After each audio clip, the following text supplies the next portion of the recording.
Hello, sir. I hope you are doing good. My name is Bhaviksinh and my student ID is 202333549. As I already have submitted the report for individual statistical case scenario analysis, in this, I'm gonna present you the oral view of this assessment. So, let me move further. In this slide, it's a introduction. For this purpose, all the accessible car profiles in Canada have pop-up which include information such as the car make, model, engine size, type of fuel, and CO2 contaminants. Variables such as engine size, gasoline consumption, and CO2 emissions will be compared with the variables such as class of the vehicle and type of transmission.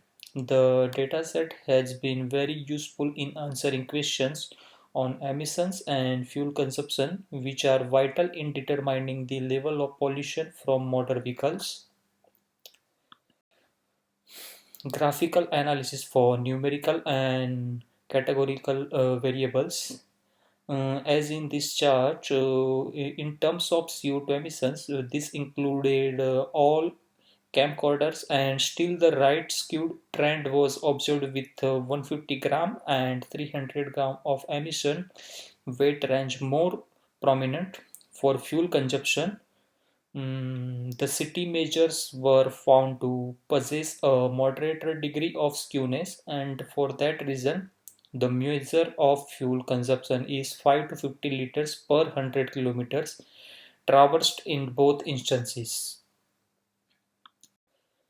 Um, In this slide, the variables which are categorized as analyzed, this include make, vehicle class, and transmission. In the frequency tables, it is not that some manufacturers such as Ford and Chevrolet are overrepresented in the data set as they contribute a large share of the vehicles.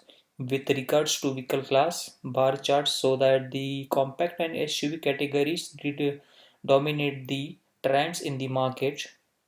Concerning the type of transmission, the analysis of data indicates that the use of automatic transmission surpasses that of manual ones, which is consistent with the automotive industry practices. Key findings.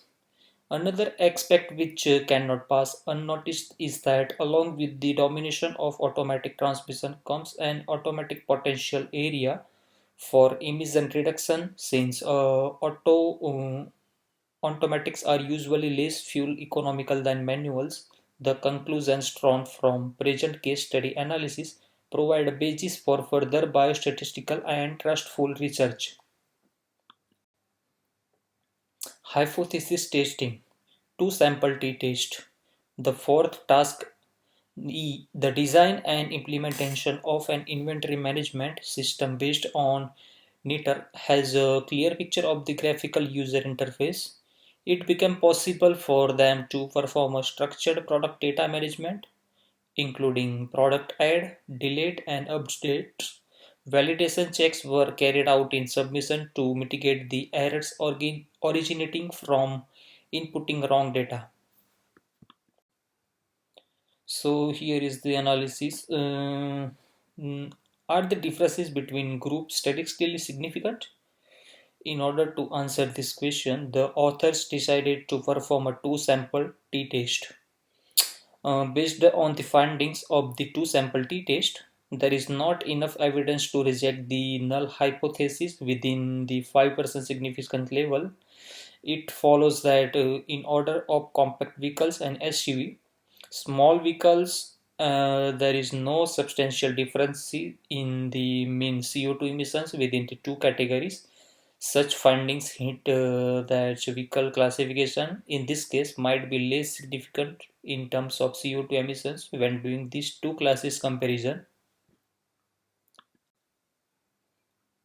simple linear regression. In this case, engine size is selected as the independent variable because higher capacity engines generally are more fuel driven and hence emit more carbon dioxide. This variable is pertinent in evaluating the significance of various specifications of vehicles on emissions, which is important in formulating policies and designing vehicles with lower adverse environmental consequences.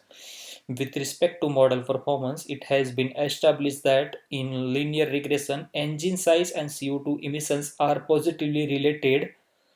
It was found that the coefficient of determination R2 shows that a higher percentage of CO2 emissions variability is encountered by engine size. Now the checking model assumptions for simple linear regression. This assumption is particularly important in cases where one is dealing with time series data, but one should also check this in cross-sectional data. Residuals from regression analysis are statistically expected to be white noise, which is free from autocorrelation using the Durbin-Watson test. Another basic assumption is homoscedasticity, that is defined as the variabilities of the residual errors which depend on the level of the independent variable. This can be checked by plotting residuals against fitted values. Violation of homoscedasticity occurs if the graph shows a fan shape indicating that residual variations notch up or levels of edge fitted values increase, indicating the presence of heteroscedasticity. Multiple linear regression. The summation, however, encompasses both fuel consumption indices measured in different vectors to measure usability of the fuel in various driving conditions. The p-values corresponding to each of the regression coefficients were determined in order to test the hypothesis at the 0.05 level.